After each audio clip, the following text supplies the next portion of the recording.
So ముఖ్యంగా ఢీ షోలో అంటే హైపర్ ఆది గారి డైలాగ్స్ తీసుకోవాలి. సో ఆయన డైలాగ్ ఎలా ఉంటదంటే ఒక బాడీ షేమింగ్ లేదా లేక డబుల్ మీనింగ్ డైలాగ్స్ ఇవే ఎక్కువగా వింటూ ఉంటున్నాము. అది మనకు అలవాటు చేస్తున్నారా, వాళ్ళు కావాలని షోస్ లో ఇట్లా చేస్తున్నారంటారు? దేనికోసం వీళ్ళు నాకంత డబుల్ మీనింగ్ డైలాగ్స్ తోటి అండ్ ముఖ్యంగా బాడీ షేమింగ్ అండి? ఐ డోంట్ థింక్ నాకంత మెచ్యూరిటీ ఉంది దాని పట్ల.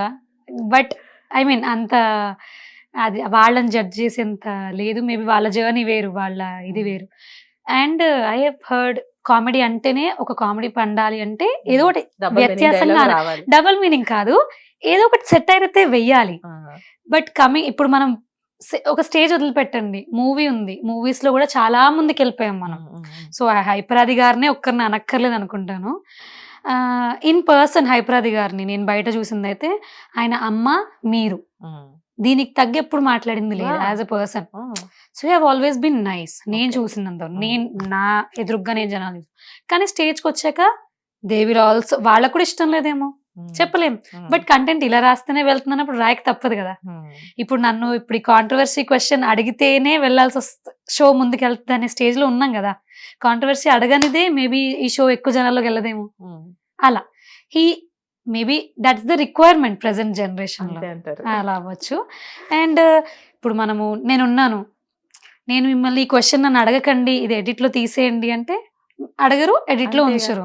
సేమ్ వే హైపరాది గారు వేస్తుంటే తీసుకోలేని జనాలు ఉన్నారు అంటే అది తీసుకుంటుంటేనే ముందుకెళ్తున్నారు చాలా మంది. మరి అంటే తిట్టుకోవడం తిట్టుకుంటారు కానీ అక్కడే కూర్చొని చూస్తూ ఉంటారు, మళ్ళీ మళ్ళీ రిపీటెడ్ చాలా మంది ఉన్నారు అలా. కరెక్ట్ అండి. కాంట్రవర్సీ పర్ఫామ్ చేసే వాళ్ళలో లేదండి. చేస్తారు, ఏదో వచ్చిన కంటెంట్ చేస్తారు, రాసింది రాస్తారు, చేసింది చేస్తారు. చూసే మనం దాన్ని 100 సార్లు చూడడము ఆపట్లేదు చూసేవాళ్ళు, అలాగని చెప్పి దాన్ని ఎంకరేజ్ చేయడం ఆపట్లేదు. దాన్ని ఎంకరేజ్ చేయడం ఆపాలి అంటే హైపరాది గారు టీమ్ లీడర్ చేసినప్పుడే జబర్దస్త్ ని అఫెన్స్ చేసి ఉండాల్సింది అందరూ, కాదు కదా. That was entertainment. ఎంటర్టైన్మెంట్ లో వాళ్ళు ఏదో ఇస్తున్నారు, వాళ్ళ చేతినేం చేస్తున్నారు, మనం చూస్తున్నాం. అవునండి, ఇది ఎప్పటి నుంచో వచ్చేది. ఆయన ఎప్పుడు బాడీ షేమింగ్ చేయండి, నేను మాట్లాడను బాడీ షేమింగ్ టాపిక్ అయితే అంటూనే ఉంటున్నారు, అది అలా జరుగుతూనే ఉంటుంది. అప్పుడు ఎక్కడుంది తప్పు, వాళ్ళని పాయింట్అవుట్ చేసే అర్హత మనకి ఎందుకు ఉంది, మనం చూస్తున్నాం కదా. అదొకటి.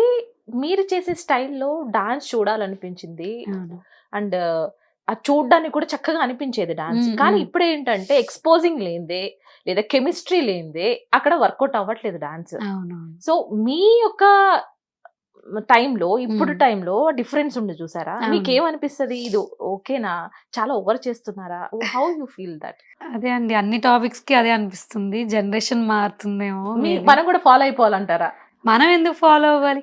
ఫాలో అవ్వాలనుకున్న వాళ్ళు అవ్వచ్చు అంతే. సో నేనైతే దాన్ని ఫాలో అవ్వలేదు.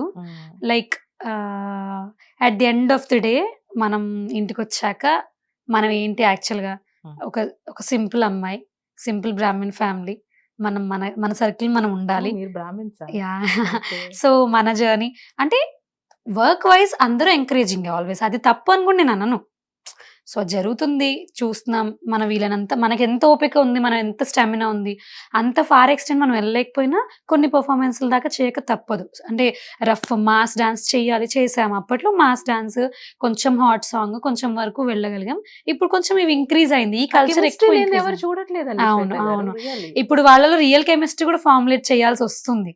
అది ఆన్ స్క్రీన్ క్రియేట్ చేస్తున్నారా, నిజంగా వాళ్ళలో కెమిస్ట్రీ బాండ్ ఫార్మ్ అయిపోతుందా కూడా మనం చెప్పలేం. కొద్ది రోజుల తర్వాత మళ్ళీ బ్రేకప్ అయిపోవడమో లేకపోతే లేదు అలా ఇలా అనడము అలా జరుగుతూ ఉంటున్నాయి. రైట్. సో ఇన్ని ఇయర్స్ ఆఫ్ జర్నీ డి యాజ్ ఎ కంటెస్టెంట్ గా, కొరియోగ్రాఫర్ గా ట్రావెల్ చేసిన మీరు ఇప్పటికీ ఎందుకు ఇక్కడే ఉండిపోయారు? ఎందుకు మీరు ముందుకు రాలేకపోతున్నారు? వాట్స్ ద రీజన్ అంటే ఏం చెప్తారు? Maybe open to all the challenges ఉండకపోయింది సేమ్ ఇలాగా. ఐ హ్యాడ్ దిస్ లైక్ నేను ఇక్కడే ఉండిపోయాను అనే దానికన్నా I had some other pattern. నేను ఇప్పుడు మరి మిస్ ఆంధ్రప్రదేశ్ అయ్యాను. రైట్. సో నా లైక్ ఐ సెడ్, మా గ్రూప్ డాన్సెస్ ఎవరిలో కంటెస్టెంట్ అవ్వలేని స్టేజ్ లో, ఐ మీన్ అసలు మాకు తెలియని స్టేజ్ లో నేను కంటెస్టెంట్ అయ్యాను. అసలు ఒక్క నిమిషం ఫర్ బ్రేక్. ఇక్కడ ఓకే, యాజ్ అ యాక్టర్ అవ్వాలని మీరు అనుకున్నారు కాబట్టి ఓకే, యాజ్ ఎ అంటే మిస్ ఆంధ్రానా విజయవాడ, మిస్ ఆంధ్రప్రదేశ్ వెళ్ళాలి, అటువైపుకు వెళ్ళాలని టర్న్ తీసుకున్నారు. ఎట్లా అది మళ్ళీ? అది కూడా సేమ్ అనుకోకుండా మమ్మీ ట్రై చేశారు. అదేదో she have read something on Instagram and she forwarded it me. And అది చదివిన తర్వాత అమ్మ ఐ డోంట్ థింక్ ఇది మనకి వర్కౌట్ అవుతుంది అని. మనం ఎంత అంటే గ్లామర్ ఉండాలి. నాకు I can talk about it. I have acne. Okay. అలాగని అది నేను చాలా ఇష్టపడతాను. I'm in my natural tone. I'm very natural about it. And like puberty hit అయిన తర్వాత ప్రతి అమ్మాయికి వచ్చేదే యాక్నే, ప్రతి అబ్బాయి కూడా ఏజ్ లో వచ్చేదే యాక్నే. సో దాన్ని మనం ఎంత అఫెండ్ చేసి వద్దు వీళ్ళు రాకూడదు కాకూడదు అని అనుకున్నా మనం అది యాక్సెప్ట్ చేయాల్సిందే. But I love my self as I am. నేను ఎలా ఉన్నా నాకు చాలా ఇష్టం. సో నేను ఈ యాక్ట్ని ఇలా ఉండి ఒక డాన్సర్గా, ఒక కంటెస్టెంట్గా, ఇందులో హార్డ్ వర్క్ కావాలి, గ్రూప్ డాన్సర్ కదా మనల్ని ఎవరు చూడరు అనే జర్నీ వేరమ్మా. ఇటు బ్యూటీ పేజెంట్స్ అంటే బ్యూటీ స్టాండర్డ్స్ కదా, నన్ను యాక్సెప్ట్ చేయరేమో వద్దమ్మా అన్న నేను. బట్ మమ్మీ అనుకుని లేదు ఒకసారి I think you should give it a try అని అన్నారు మమ్మీ. సో వెళ్ళాం అనుకోకుండా, ఆడిషన్స్ జరిగాయి. ఒక 300 మెంబర్స్ యాక్చువల్గా 1100 మెంబర్స్ ఆడిషన్స్ జరిగాయంట. 1100 మెంబర్స్ అప్లికేషన్స్ వచ్చాయి. దాని నుంచి ఫిల్టర్ చేస్తూ 300కి వచ్చింది. దెన్ ఇంకొక 90 అరౌండ్ మెంబర్స్ వచ్చారు. 90 మెంబర్స్ ఉండగా నేను వెళ్ళాను ఆడిషన్కి. తర్వాత మళ్ళీ 40కి వచ్చింది. 40 మెంబర్స్ ఆన్ స్టేజ్ ఫైనల్గా పర్ఫామ్ వెళ్ళామన్నమాట. సో నన్ను నేను ఆ 1100లోనే చూడలేదు. I never imagined. But mummy నమ్మారు, ఎందుకో తెలీదు. సరే లెట్స్ ట్రై. అక్కడికి వెళ్ళాక నాకు ఒకటి ఉండే అనమాట, వీళ్ళందరూ ఫ్రాంక్గా అందమైన అమ్మాయిలు వస్తారు, అందాలకు సంబంధించి బ్యూటీ హ్యాస్ అదర్ స్టాండర్డ్స్ కాబట్టి వాళ్ళు వస్తారు. I'm very low to this stage. I think I will just give it a try. I will take my నేను ఫెయిల్, నాకు తెలిసి నేను వెళ్ళిపోతా అన్నట్టు నేను వెళ్ళాను అక్కడికి. బట్ స్టేజ్ ఎక్కి నాకు తెలియదు నేను కూడా అంత బాగా చేస్తానని ఇంత పాయింటెడ్ హీల్స్ తీసుకున్నా నేను. పెన్సిల్ పాయింట్ నాది. ఓకే. సో అవి దొరికింది. నేను షాప్ చేసినప్పుడు బాగా అనిపించింది. I just tried, maybe I should give it a try అనిపించింది. అది నేను ఫస్ట్ ర్యాంప్ వాక్ చేసిన తర్వాత, అప్పటిదాకా ర్యాంప్ చేయలేదు, ఫాస్ట్ ర్యాంప్ స్టైల్ మీద చేయలేదు. It was all dependent on మన టాలెంట్ చూసారు, మాట్లాడడం చూసారు, అవన్నీ జరిగినాయి రౌండ్స్. అక్కడ ర్యాంప్కి వెళ్ళేసరికి I bought my sandals, heels కొన్నాను, కొంచెం ఏదో ప్రాక్టీస్ చేశాం.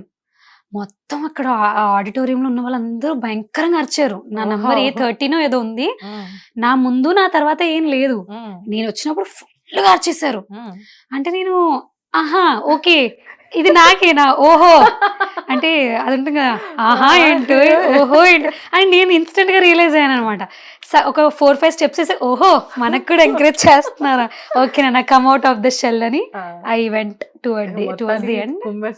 అలా జరిగింది లిటరల్ గా. నాకే అది ఒక బల్బి, ఓహో నా గురించేనా అంటే పొగుడు మనల్ని అంటారు కదా, నిన్నే మాస్టర్ ర్యాంప్ వాక్ చేస్తుంటారు, అర్థం చేసుకో. ఐ వర్ లైక్ వాళ్ళు అరిస్తే నిన్నే మాస్టర్, నెక్స్ట్ వాళ్ళు ఎవరైనా వస్తున్నారు అని అనుకుంటున్నా. నాకే పెద్ద ఫన్ ఎలిమెంట్ అది. సో అనుకోకుండా miss AP 2023 journey finalist. Obviously